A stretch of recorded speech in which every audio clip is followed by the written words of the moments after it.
Guys, a lot of people think that investing in crypto and emerging technologies is all about making money. But what about the blockchain? The blockchain is the source. The blockchain is the origin of everything. If it wasn't for the blockchain, we wouldn't have Bitcoin and we wouldn't have Ethereum.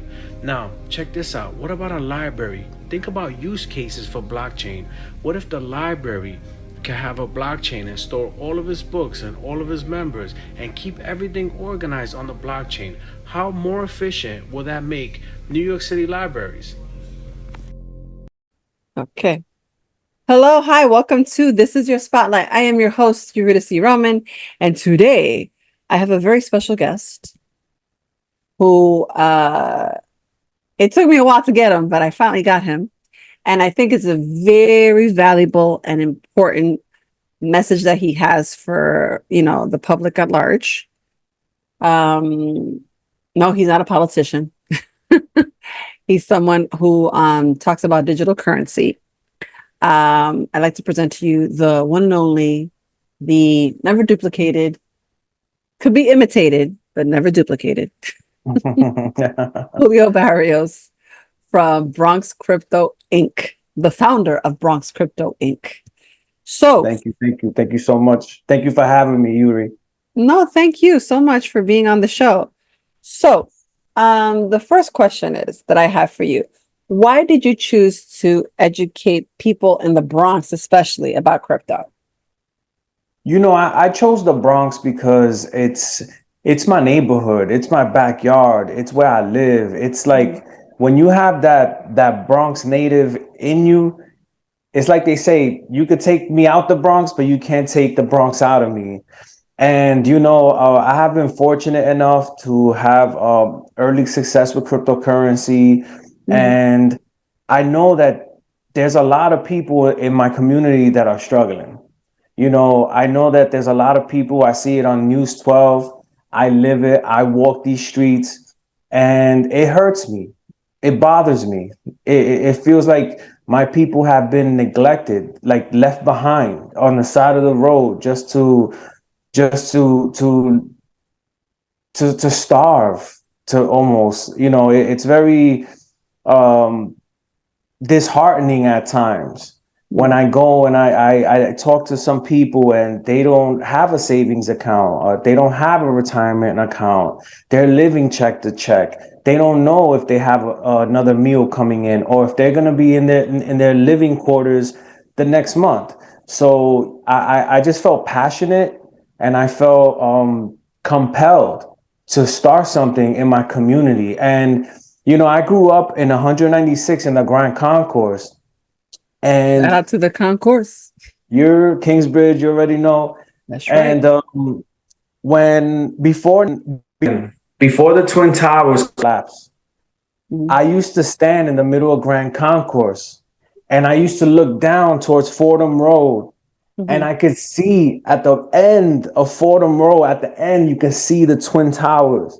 And as a kid, I used to just look at the buildings and I used to say, why is this so different in Manhattan than in the Bronx? Yeah. Why is it that when I pass 86th Street, it changes? Why is it that when I'm on the 6 train or the 4 train and I pass and I get to 125th or 138, why does it change?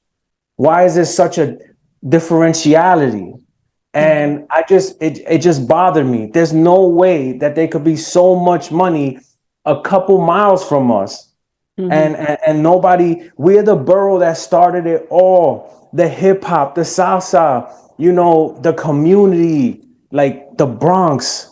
And that's why I was like, you know what? I couldn't name this anything. I couldn't name this trader school, crypto school, whatever it was. But when I thought about it and I said, I want to bring crypto to the Bronx. Let's name it Bronx Crypto. It just hit. There's nothing that sounds like it. You can't name it Manhattan Crypto or New York Crypto or Harlem Crypto or whatever crypto. There's something about Bronx Crypto. And that's not just because me and my community. That's because that Bronx, that energy, you know, that Fort Apache, that breakdancing in the Olympics now. Like, you know, that's what I'm talking about. And that's why I started Bronx Crypto. And that's why I chose to do it here in my community. Mhm. No, and honestly, there's so many opportunities in the Bronx. It's like a huge borough, and each section of the Bronx, whether it's the north, the west, the east, the south, has opportunities that need to be explored. I don't know if it's a stigma around the Bronx itself, or whether it's like a fear, or maybe it's kind of like I don't know how to navigate, because there's so many things. Like, for example, there's for I'm Dominican, so there's the Manhattan Dominican Day Parade, and then there's the Bronx Dominican Day Parade. And the thing is that even that, the only thing is just what bothers me. I was a Bronx resident for about, like to say about 5 years, from 2016 to 2021. Shout out to the ex. So thank you for holding me down. I Yes, yeah. appreciate it. Because Manhattan went like, Pete. Like, no, I didn't do anything. I was here all my life. How could you? And it's like, no, the rent's too dang high. You can't afford it. Shoot. We're So gonna get to that too, and that's why we need to talk crypto too. We're gonna get to all those reasons. no, yeah. And like I said, um that's what was hard for me in the Bronx, because there was so much like opportunity in the Bronx. It's just like some people don't know how to like properly advertise the opportunity, No, definitely. I without think it that being the exploitive and kind of like diminish what the borough is. You feel me? Yeah, no, definitely. I think the Bronx has been stigmatized since the early 70s. You know, the Bronx is burning. People still think that the Bronx is burning, but it's not. There's a lot of innovation coming. There's a lot of, gentrification that's coming, but I that can be know. Oh my God, a it's horrible.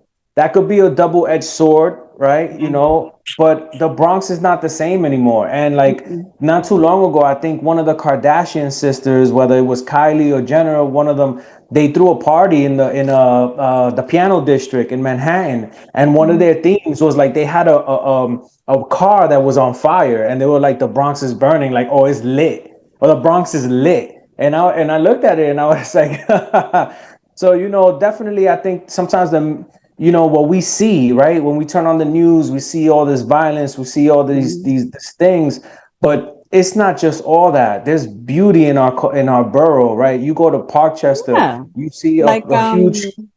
like for example, for me, shout out to the Mount Haven Film Festival. Thanks to that festival, I got to discover places like, you know, Choco Cortez. I got to discover the Lip Bar. I got to discover Boogie Down Grind. I got to Mhm. discover Bronx native. Shout out to him. Um, Now, but that's only in Mott Haven. no, no, Now you yeah, need I'm saying to like you thanks to need them, to thanks to her to that festival, I got to discover that part, because I didn't know about that part because I was living on 169th and Grand Concourse. So, I did get to go to the Andrew Friedman home. I did get to go to, the Bronx Museum for the Arts.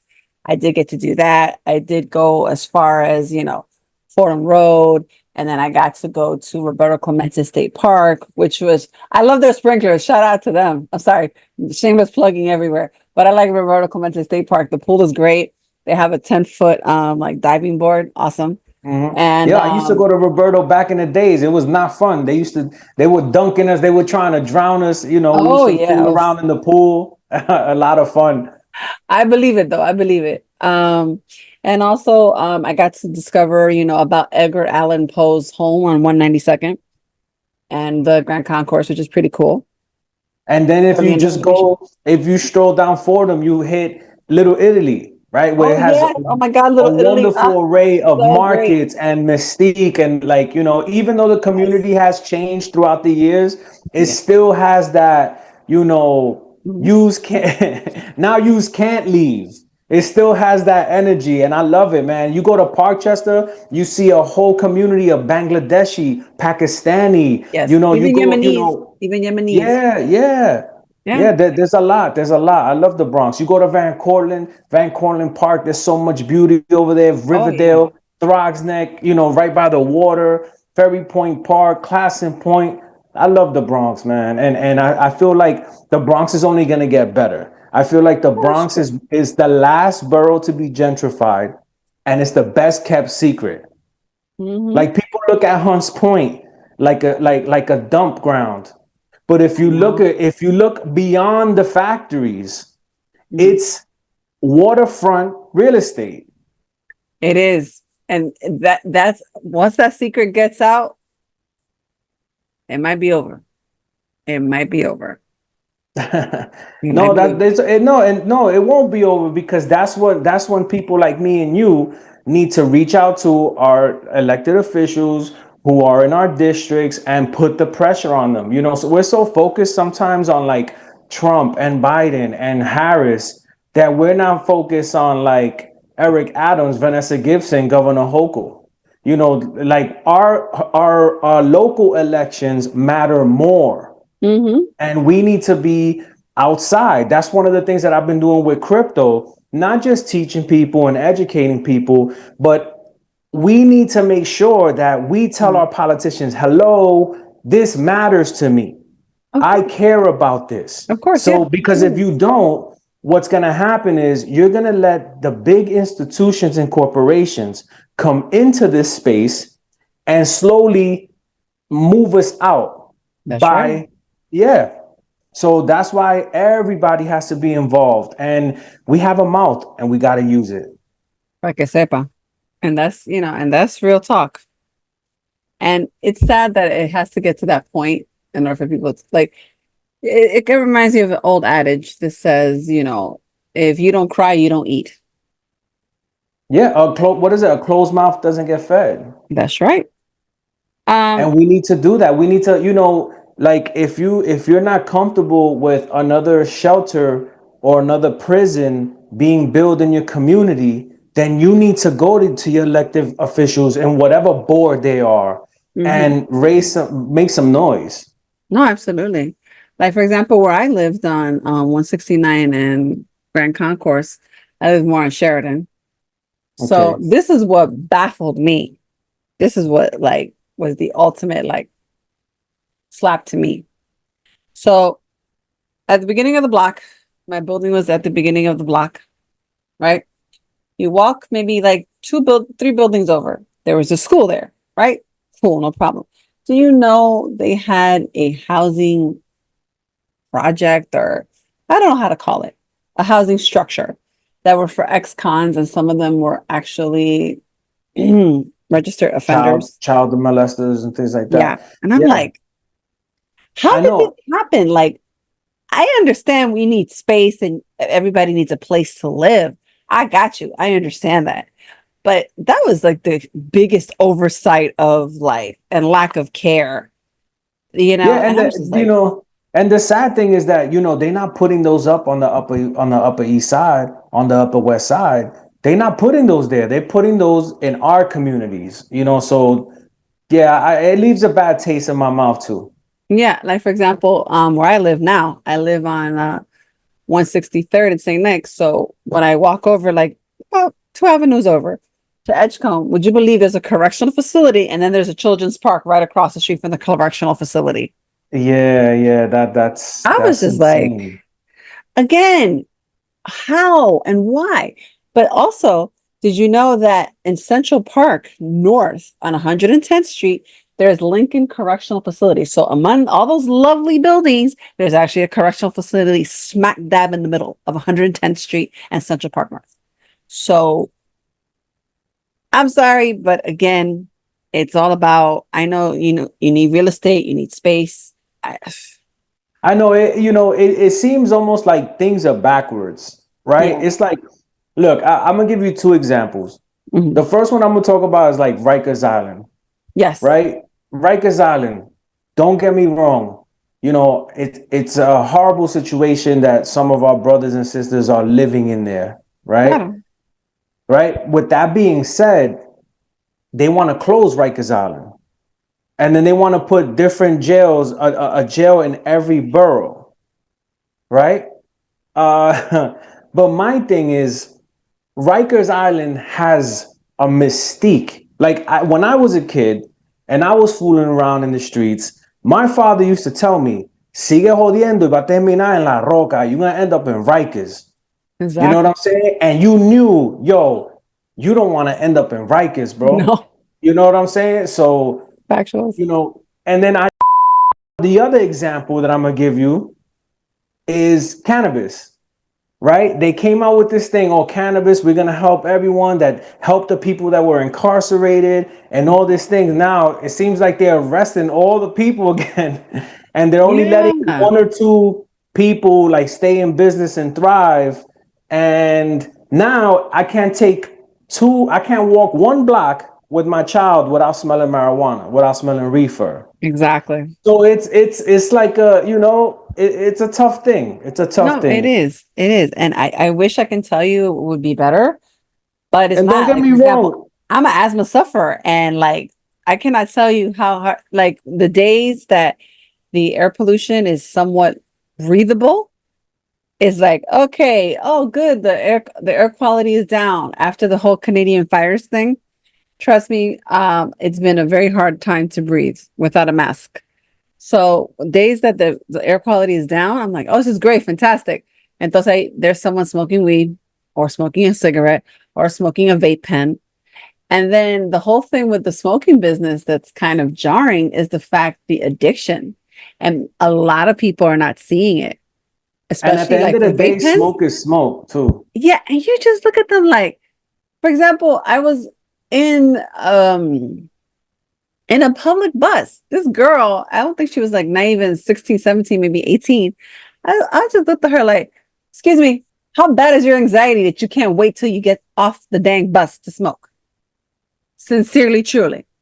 Or at least if you are going to smoke, pop the window. Yeah, and going back to the Rikers Island thing, it's like I don't understand how the federal government or the state government can just come in and say, okay, we have to fix the judicial system. This thing of incarceration just makes criminals worse. It doesn't help. There's no rehabilitation there. No, not at Right. all. So there has to be another way that we can punish criminals, but at the same time rehabilitate them.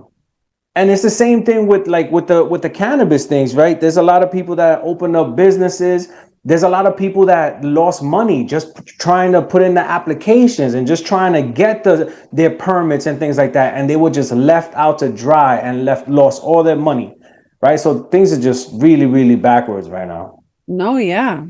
And it's like I said, it's pretty bad, man. And it's just, oof, And I wish it. I'm a pretty liberal dude, but the older I get, I get a little bit more conservative. It reminds me of Chris Rock when he said, you know, as I'm getting older, because I think he was in his 40s when he said this. He goes, there's some things I'm conservative about. There's some things I'm liberal about. You know, prostitution, I'm liberal. I'm liberal about it. Crime, I'm conservative about it. And then he says, I like my hip hop, but it's hard to define. It's hard to defend. I've got, you know, I've got women in different area codes. It's like, I love hip hop. I'm just tired of defending it. So Oh, well, like, you know what? Now that you're on that thing, like, you know, I've been waiting for someone to say it, but like hip hop has been, and don't get me wrong, shout out to the hip hop artists, all the right. pioneers, all the people in the business. I'm not here to, to put y'all down, but at the same time, we have to be responsible. And the hip hop has changed. The Woof. hip hop that I grew up on and the hip hop that's now is totally different. We had a message. Now we just have ignorance being pushed to us. So to me, hip hop has been one of the most detrimental things in our communities. Like I said, Because you know what? When I listen, and I don't want to get, talk about races and stuff like that, but when I listen to like, let's say white people music, I don't hear them calling each other by racial slurs. I don't hear them degrading their women. I don't hear them talking about killing each other and like all that type of stuff. But in hip hop, that seems to be like, no, you gotta rap about this because that makes you it. That makes you hood. exactly. And then if you really do your research, a lot of these rappers, some of these guys got like college degrees. They never Exactly. lived that life, and they telling our kids to live that life. Yes, You and know, you just look at them like, so now check this out. Look at this is like the perfect storm. Now you get a kid who's probably is having a hard time at home, yes, who's not focused in school, yes. spending a lot of time in the street, Mm. smoking weed, and listening to that shit. It's like a perfect recipe for destruction. Oh yeah. You know what I'm saying? And I'm tired of it. I'm tired of it. And it bothers me. Like I'm driving to work. I'm listening to High 97. There's no hip hop. It's all political. They're only talking about Trump and this and that. And I'm like, can we just listen to some music? So then they're talking about like all this narrative about like, you know, how do we make the world a better place? But then they pushing this music, and it's just terrible. God bless, but I'm gonna be honest with you. I think I stopped listening to Hot 97 after a while. I think after like 2010, you No couldn't catch more. me like listening to Hot 97. No disrespect to them. I admire, the fact how the station was. Um, Again, I find myself listening to like stations that play older hip hop. They play even music from the 70s, No, 80s. that's why I actually got Title. Shout out to Hove. I got Title. I pay for Title because I feel like that's a way that I could give back to the artist. It's not like remember back in the days when I used to get the bootleg DVDs, the bootleg CDs, and Yeah, all that stuff. We I used know. to We have dating ourselves. Napster We and all dating that. ourselves, bro. We dating ourselves. Yeah, yeah, facts, facts. Yeah. So, but I like to support the artist because I consider myself an artist. So I also want people to support me and buy my stuff and my products. So I give back that way. But it's true. When I got like my own playlist and that's what I stick to. And I like to listen to, different things, something to keep me in a positive in a energetic mood. And some days you're sad, some days you're lazy, some days you want to listen to that rah rah rah. A little bit, But a little but rah there rah should be is not, it's not bad. there It's should not be bad. a It's not bad. disclaimer, Now, if a little rah rah is on constant, and then you get all, it's like, okay, you you know what? I know. might need to. It's like, could you play some violin music and just see if how much I could like bring down the rah rah? It's all about frequencies. No, absolutely. So, Music, okay, music is big. All right. music is great though. It Uh, controls the masses. it does, it does. We Have you get ever into that seen a whole discussion. Travis Scott concert? No, you couldn't pay me to go to Travis Scott. I'm sorry. It's insane. I'm sorry. None of these artists, God bless them, I will not pay for a concert. I am so sorry. I will not pay for a concert. I don't care if it's Beyonce, love her, Taylor Swift, tampoco, Billie Eilish, tampoco. No, I'm sorry. Bad Bunny? Bad Bunny, tampoco. I'm sorry. Damn, you lost me I'm there. gonna be 100% honest. I think I like about 4 songs that he's maybe uh. five. And I was just like, yeah, I'm sorry. Maybe Romeo Santos, maybe. And that was a hard Okay. maybe when he did his Utopia concert because he included some of the old like bachateros. I think that's minimum. Oh, whoa, whoa, whoa, whoa, whoa, whoa, whoa, whoa. Shoot. It's another meeting All right, here after. we go. So, how important it's to know about crypto, especially in these digital currency times? What's the importance of it? So I think it's very important for everyone to learn about cryptocurrency because you don't want to be left behind, right? When technology comes out first, you want to be at the beginning of it so that you can ride up that wave Mhm. and be able to experience all of the benefits that it provides. So Mhm. like when the internet first came out or smartphones first came out, Yeah. our parents had a hard time going from a flip phone to one of these new phones with Yes. or even now like navigating through Instagram. Sometimes my mother's like, oh, how you edit that picture, or how do you do this, how do you do those videos that you do that are called reels, right? So I see the same thing as with crypto. And then the thing with crypto is that it's very valuable. And it's only going to get more valuable as more people get into it. So you want to be one of the first people in line. True, because there are like different types of crypto. For example, if you get on, let's say, Cash App has crypto, PayPal has crypto, Venmo has crypto. Which other one? There's Coinbase that has also crypto. It's okay. Here's the thing. The most popular one is Bitcoin, but Bitcoin fluctuates so much. Like literally, you say you buy $50 worth, by the time you want to send it to the next person, it's already down to like 35. You're like, damn, I paid more for the fee of transfer than I did the actual value of what I paid for it. Then you have Ethereum, then you had Dogecoin that was popular and hot for a bit, and then it sunk. Like, it's so much. So there's different reasons because of that. So first of all, yes, cryptocurrency is volatile. But number one is because it hasn't been fully regulated. Number two, there's a lot of people trading the market, right? And then number three, there's a lot of scams out there.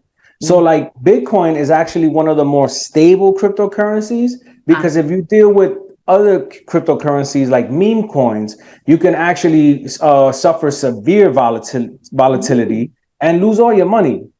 You know, but a lot of these things are cyclical. Like you mentioned Dogecoin. So Dogecoin is a meme coin, but it's one of the first meme coins to ever exist. And they have a real community, and they have, I think, like $20 billion in market cap. And it's promoted by some really well-known names in the space like Elon Musk.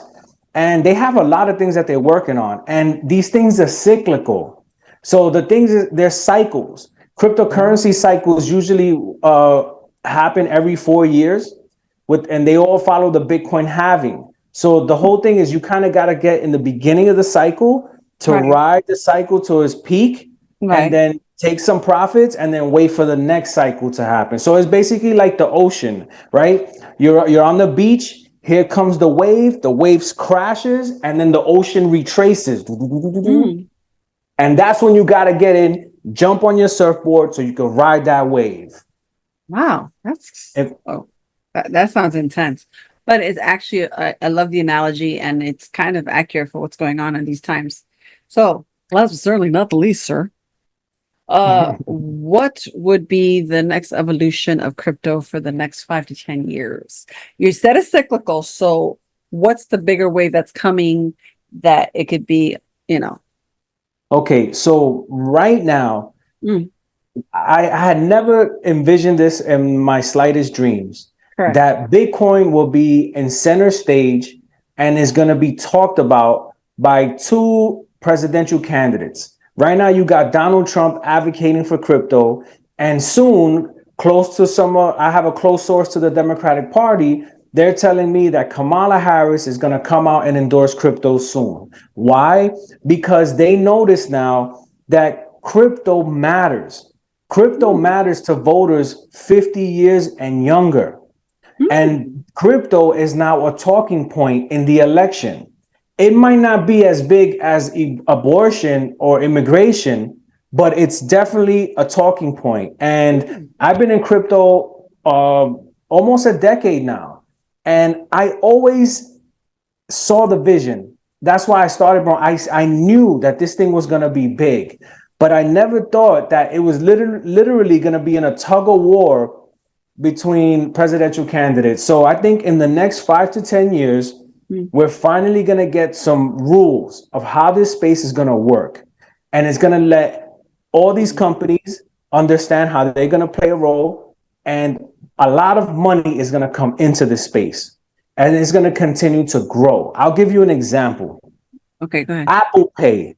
Correct. I love using Apple Pay. It's so convenient. It's so easy. I've used it at concerts. I've used it at bodegas, anywhere in the world. Apple has millions of users around the world. The minute that Apple says, I'm accepting Bitcoin, Ethereum, and these cryptos as payment. So now you can go to the store with your Apple wallet and select your crypto and purchase something with that.